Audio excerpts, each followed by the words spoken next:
बादशाह को यकीन था कि देव जरूर इस बौने को खा जाएंगे, इसलिए बतौर गवाह उसने सवारों का भेजना ही मुनासिब समझा। दूसरे दिन बौना दर्जी अपने महल पर चल खड़ा हुआ। 100 सवारों का रसाला रगड़ बगड़ करता हुआ पीछे पीछे उसके साथ था। चलते चलते वो इस जंगल के सिरे पर पहुंचे जहां देवों का मस्कन था। तो बौने ने सवारों को हुक्म दिया कि तुम यहीं ठहरो और मेरा इंतजार करो, मैं अकेला दोनों देवों को मारूंगा। सवार ठहर गए और बौना जंगल में दाखिल हुआ और अपनी छोटी छोटी तेज आंखों से अपने दाएं बाएं देखना शुरू किया। थोड़ी दूर चलकर देखा कि दोनों देव एक बड़े दरख्त के नीचे पड़े हुए हैं। इनके खराटों की आवाज और सांसों की हवा से दरख्त की शाखों में भूचाल सा आया हुआ है। देव बहुत बड़े और नहायत डरावनी शक्ल के थे। उनके चेहरों से ऐसा खौफ मालूम होता था कि बोना दर्जी अपने दिल ही दिल में कहने लगा कि भला हो दोनों बेखबर सो रहे हैं, मुझे इनको मारने में अपना दिमाग लड़ाने का मौका मिल गया। अगर जागते होते तो जरा दिक्कत होती। अच्छा, मुझसे बचकर कहाँ जाएंगे, देखो किस तरकीब से इनका इलाज करता हूँ। बोने दर्जी ने पहले तो अपना सर खुजाया, अपनी थोड़ी खुरची, फिर जल्दी जल्दी पत्थरों से थैला भरकर जिस दरख्त के नीचे बोने सो रहे थे झट से उस पर चढ़ गया और बंदर की तरह एक शाख से दूसरी शाख पर छलांगे लगाकर ठीक दोनों देवों के ऊपर फैली हुई शाखों में दुबक कर बैठ गया। जब अच्छी तरह पांव जमा लिए तो पत्थर निकालकर ऐसे नाक ताक ताक कर पहले एक देव के मुंह पर मारने शुरू किए। कुछ देर तक तो देव को कुछ खबर ही ना हुई कंकरों का देव पर क्या असर होता, लेकिन पत्थर जो उसके नथने में घुसा तो उसकी आंख खुल गई और दूसरे देव से कहने लगा, अरे ये क्या दिल लगी है, पत्थर मेरी नाक में क्यों घुसेड़ रहा है। दूसरा देव में कहने लगा,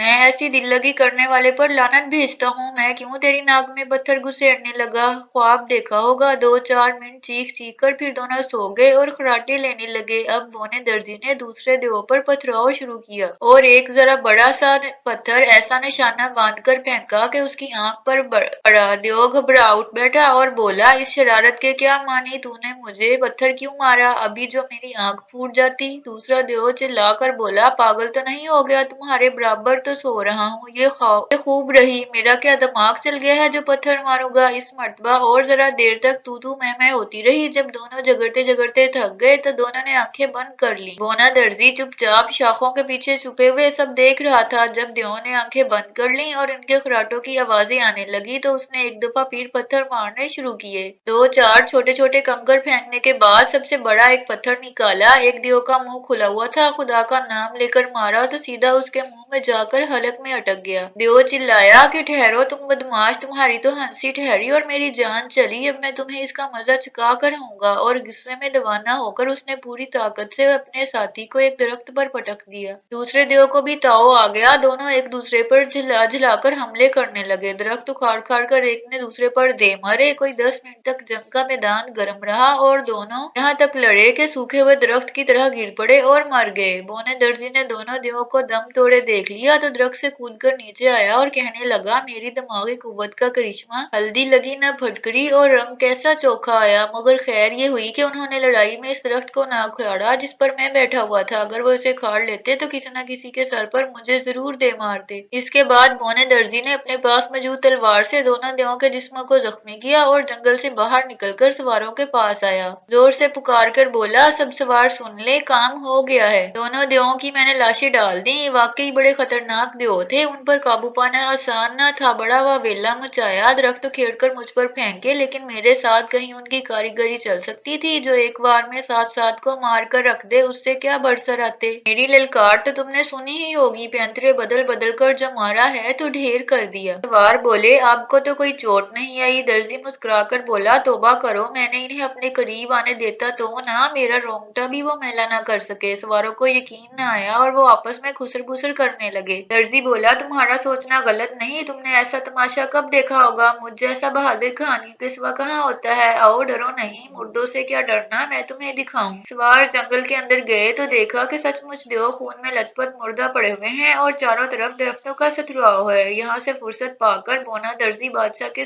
पास पहुंचा कि लाइए, मैंने अपना काम कर दिया, अब आप अपनी शर्त पूरी कीजिए, आधी बादशाह भी दीजिए और बेटी भी आइए। बादशाह के वहमो गुमान में भी ये बात ना थी। वो इससे पीछा छुड़ाना चाहता था, परेशान हो गया और दूसरी तदबीर सोचने लगा कि ये बला दूर हो और किसी तरह इसका कत्ल कर दिया जाए। बादशाह बोला, वाह भाई, तुम जैसा बहादुर और ऐसा बेसब्रा, मेरी बेटी भी मौजूद है और आधी सल्तनत भी, मगर एक काम तुम्हें और करना होगा। दर्जी ने तन कर बोला, वो भी कह डालिए। बादशाह बादशाह बोला, एक घोड़ा न जाने कहाँ से हमारे जंगल में आ चुका है। ऐसा जालिम देखा है न सुना है। सारे खेतों के खलियान कर दिए हैं। इसके माथे पर एक है नहायत खौफनाक, न आदमी उससे बचते हैं न मवेशी। जरा तुम उसे पकड़ लाओ। दर्जी बोला, जब मैं देवों से नहीं डरा तो एक घोड़े से क्या डरूंगा। एक सींग क्या 10 सींग भी उसके हों तो मुझे परवाह नहीं। एक हाथ में साथ ये मेरा मकोला है। आप फिक्र न करे, अभी जाता हूँ और उसे पकड़ लाता हूँ। बादशाह बोला, पहले की तरह 100 सवार अब भी तुम्हारे साथ जाएंगे। दर्जी ने कहा, बेकार है। ना देवों के मारने में मैं उनसे कुछ मदद ली और ना इस घोड़े के पकड़ने में उनकी मुझे जरूरत है। बादशाह बोला, ये जानवर है, शायद इसको घेरने में तुम्हें उनकी जरूरत पड़े। दर्जी बोला, आप मुझे समझे ही नहीं, मगर खैर आपकी खुशी। बोने दर्जी ने एक रस्सी और एक कुल्हाड़ी अपने साथ ली और जंगल की तरफ रवाना हुआ। जंगल पहुंचकर फिर वही किया जो देवों की मुहिम पर किया था। सवारों को बाहर ही छोड़ा। उनसे कह दिया कि तुम्हारा अंदर जाना कुछ जरूरी नहीं, तुम मेरे वापस आने का इंतजार करो। जंगल घना था मगर घोड़े की तलाश में ज्यादा दिक्कत नहीं उठानी पड़ी। बहुत से बहुत कोई 400-500 कदम तय किए थे कि घोड़ा अपनी आंखें चमकाता और नकने फैलाता नहाता सामने से आता दिखाई दिया। इधर बोने की नजर उस पर पड़ी, उधर घोड़े ने उसको देखा। एक तो वहशी जानवर, दूसरा उसकी सींग को आदमी का खून लगा हुआ। फिर बोने की वजह भी निराली, वो उसे देखते ही लपका, गोया छेद कर रख देगा। घोड़ा आंधी की तरह उसके सामने आया और बोना जल्दी से पीछे हटकर दरख्त की ओट में हो गया और घोड़े की दरख्त से टक्कर हो गई और दरख्त के तने में उसका सींग अटक गया जैसे किसी ने मेख ठोंकी हो। दर्जी दरख्त की ओर से निकलकर बोला, देखा मैं ना कहता था कि जल्दी का काम शैतान का, इतना गुस्सा न करो, कहो कैसे फंसे।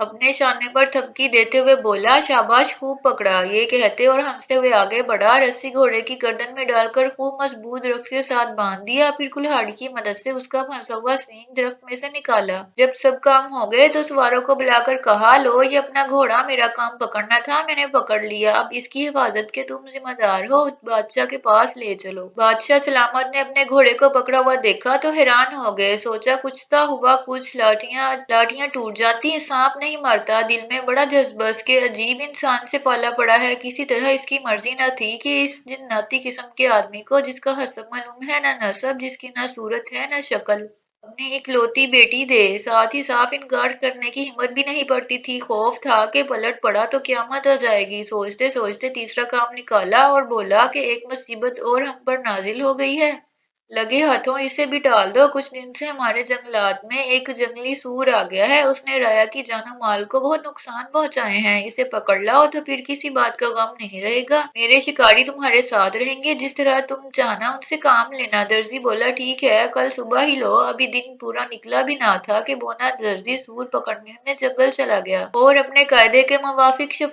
शिकारियों को बाहर ठहरने का हुक्म दिया। शिकारी खुद यही चाहते थे कि सूर के सामने न आ जाए, क्योंकि सूर ने उनके कई आदमियों को बड़ी बेदर्दी से चीर कर रख दिया था। उसकी सूरत देखकर उनकी जान निकलती थी। वो बड़ी खुशी के साथ बाहर ही ठहरे और दर्जी को जंगल के अंदर जाने दिया। जो ही बोना दर्जी अंदर पहुंचा और सूर ने उसे देखा तो वो मुंह से झाग उड़ाता, दांत चमकाता उस पर झपटा। सूर की झपट बड़ी गजब की होती है। उसने चाहा कि दर्जी की पीठ चीर डाले, लेकिन सूर को झपटता हुआ देखकर दर्जी बड़ी तेजी से भागा। आगे आगे वो और पीछे पीछे सूर। जब वो करीब आता, दर्जी उसको घाटी देकर दूसरी रुख मुड़ जाता। सूर बगैर अपनी रफ्तार हल्की किए मुड़ नहीं सकता था, इसलिए दर्जी उसकी जिद में क्या आता, कतराता और इधर से उधर चला जाता। आखिरकार एक महल की पुरानी इमारत नजर आई और बोना लपक कर उसके अंदर घुस गया। सूर भी पीछे लगा हुआ महल में जा घुसा। महल की पुष्ट पर एक छोटी सी खिड़की थी। दर्जी अपने छोटे कद से फायदा उठाते हुए खिड़की से बाहर कूद गया। सूर उसे देखता ही रहा और दर्जी ने चक्कर काट कर झट से महल का दरवाजा बंद कर दिया। लीजिए, सूर भी पकड़ा गया। महल इसका कैद खाना बन गया। खिड़की सामने थी मगर इतने भारी जिस्म को लेकर वो इसमें से बाहर नहीं कूद सकता था। मुख्तसर ये कि मोने दर्जी ने ये तीसरी महम भी सर कर ली। सूर को महल के अंदर बंद कर दिया तो बादशाह के शिकारियों को बुलाया कि अपनी आंखों से शिकार को जीता जागता पकड़ा हुआ देख लें। और अब इन्हें इख्तियार है, चाहे बादशाह के पास इसको ले जाए, चाहे यहीं मार डालें। सूर को शिकारियों के हवाले करके दर्जी अकड़ता हुआ बादशाह के पास पहुंचा। अब क्या उज़र बाकी रहा था? तीसरा दाव खुदाई दाव होता है, जीत चाहे या ना चाहे। सखन मर्दान जानदार बादशाह सलामत मजबूर थे कि अपना वादा पूरा करें, अपनी बेटी भी दें और आधी सल्तनत भी। हाँ, अगर बादशाह सलामत खुदामद ये जान लेते कि वो बोना असल में दर्जी है और दर्जी के सिवा बिल्कुल कुछ नहीं है, तो बावजूद इन तमाम बातों के वो शायद कोई और हजत निकालते, किसी दूसरी तदबीर से उसका बाप काटने की कोशिश करते, लेकिन इसके सिवा कुदरत ने सिर्फ सूरत नहीं बनाई, न है किसी नामवर बहादुर घराने का ज्यादा बुरा ख्याल ना किया और बोने दर्जी से अपनी चहेती बेटी की शादी कर दी और अपनी आधी सल्तनत भी हवाले करना पड़ी। दर्जी की तो किस्मत चमक उठी, बादशाह की बेटी भी ब्याह ली, बादशाह का दामाद भी हो गया और बादशाह भी बन बैठा। कुछ दिन बाद एक रात को शाही महल में बोना दर्जी आराम फरमा रहा था कि ख्वाब में बड़बड़ाने लगा। शहजादी सो रही थी कि आवाज से उसकी आंख खुल गई। सुना तो बोना दर्जी कह रहा था, हाँ बच्चों शाबाश, जल्दी हाथ चलाओ, इस कोट की आस्तीन को मैं लगाऊंगा, तू जरा पतलून के टांके धोए डाल, मगर देख खबरदार कपड़ा कटे नहीं, जरा हाथ बेका। और मैंने चांटा दिया होशियारी से। शहजादी को बड़ा रंज हुआ, वो समझ गई कि शोहर दर्जी है। इसकी बदशक्ल होने का उसे इतना सदमा नहीं हुआ था जितना ये जानकर तकलीफ हुई कि शहजादा तो शहजादा, वो अमीरजादा भी नहीं है। बाकी रात बड़े मलाल में गुजरी और सुबह सारे काम छोड़ पहले बाप के पास पहुंची और कहने लगी, अब्बा जान, ये आपने किसके साथ मेरी तकदीर फोड़ दी, अम्मी जान जिंदा होती तो क्या आप ऐसा ही करते?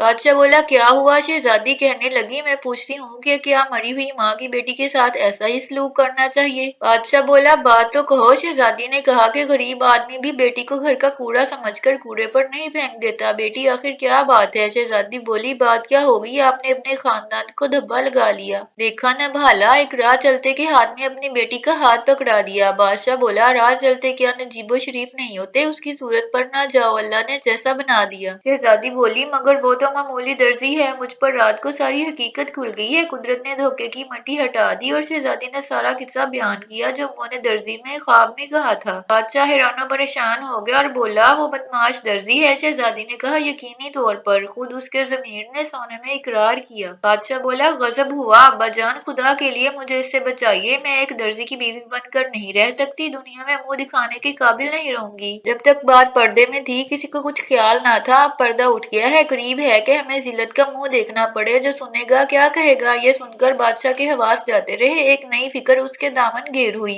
थोड़ी देर सोचने के बाद बोला, अच्छा तुम परेशान ना हो, मैं अभी इंतजाम करता हूँ। शहजादी बोली, मुझे तो रात से खाना पीना हराम हो गया है, अगर मेरी जान आपको प्यारी है तो इससे छुटकारा दिलाइए। बादशाह बोला, आज दिन भर भी तुम सब्र नहीं कर सकती, फिर क्या होगा? बादशाह ने कहा, इसका काम तमाम, कल सुबह को उसकी लाश दरिया में बहा रही होगी। शहजादी बोली, क्यों कर? बादशाह ने कहा, रात को तुम अपने सोने के कमरे का दरवाजा खुला छोड़ देना, मेरे आदमी बाहर तलवारें सौंपे मौजूद होंगे, जब वो बेखबर सो जाए तो आदमी अंदर आकर उसे बांध लेंगे, अगर जाग पड़ा तो वही काम तमाम है, वरना दरिया में ले जाकर डुबो देंगे। शहजादी खुश हो गई कि 12 घंटे गुजारने में क्या, और हंसी खुशी अपने महल में चली गई। लेकिन दर्जी अब बादशाह था और उन दोनों बाप बेटी से ज्यादा होशियार, उसने हर जगह अपने जासूस लगा रखे थे। इधर ये बातें हुई, उधर उसके आदमियों ने सारा किस्सा जा सुनाया। दर्जी ने ये साजिश सुनकर अपने आदमियों से कहा, अब तुम क्या चाहते हो? सब एक जुबान होकर बोले, जो हुक्म हो, हम अपना खून आपके पसीने पर गिराने को तैयार हैं, अशारे की देर है, कहिए अभी अजर मचा दें। दर्जी बोला, उजर मचाने की जरूरत नहीं, मैं अकेला ही इस बेवकूफ बूढ़े बादशाह के मंसूबों को खाक मिला देने के लिए काफी हूँ, तुम तो देखते रहो, रात आने दो, सुबह को मालूम हो जाएगा कि कौन हारा और कौन जीता। अलगर्ज रात आई और बोना दर्जी, जो अब बादशाह था, बड़ी बेफिक्री के साथ अपने मामूल के मुताबिक वक्त पर अपनी ख्वाबगाह में चला गया और लेटकर आंखें बंद कर ली, गोया नींद आ गई। शहजादी ने जब समझ लिया कि दर्जी सो गया है तो दबे पांव जाकर कमरे की कुंडी खोल दी और इसी तरह आ लेटी। बोना दर्जी मक्कारी से आंखें बंद किए पड़ा रहा, गोया नींद में बिल्कुल बेखबर है। शहजादी उसके सोने का पूरा यकीन था। चंद मिनट के बाद नहाया साफ आवाज में बोलना शुरू किया, जैसे कोई ख्वाब में बातें करता है कि अरे कमीज ही को लिपटा हुआ है, मैंने क्या कहा था, पहले पतलून की काज बना, बाबूजी आते होंगे, कैसे गलत फंदे लगा रहा है, दो एक थप्पड़ जानता नहीं, मैं एक हाथ में 7 का खात्मा कर चुका हूँ, 2 पहाड़ के बराबर देव मैंने मारे हैं, इरने घोड़े को एक शिकारी में पकड़ लाया और जंगली सूर के मेरे मुकाबले में मां मर गई है, भला इन 4-4 रुपए वाले सिपाहियों से डरूंगा जो मेरे दरवाजे के बाहर खड़े हैं। बादशाह के आदमी ने दर्जी की ये बातें सुनी तो पैरों तले की जमीन निकल गई, ऐसे सर पर पांव रख के भागे जैसे चंगेज खां का लश्कर आ गया हो। और उस दिन के बाद फिर किसी की भी दर्जी के सामने पड़ने की जुर्रत न हुई। बादशाह को खबर हुई तो वो भी दम खुद रह गया। शहजादी को भी दर्जी की बीवी बनकर रहने में कोई एतराज न रहा। वो ने दर्जी की मुखालफत में एक लफ्ज भी किसी की जुबान से न सुना। ये किसी में ताकत थी कि इसे नुकसान पहुंचाने की कोशिश करता, लिहाजा बोना दर्जी मक्खियों की बदौलत मौज उड़ाने लगा और तख्ते शाही पर ऐसा चढ़ा के मरने के बाद ही उतरा।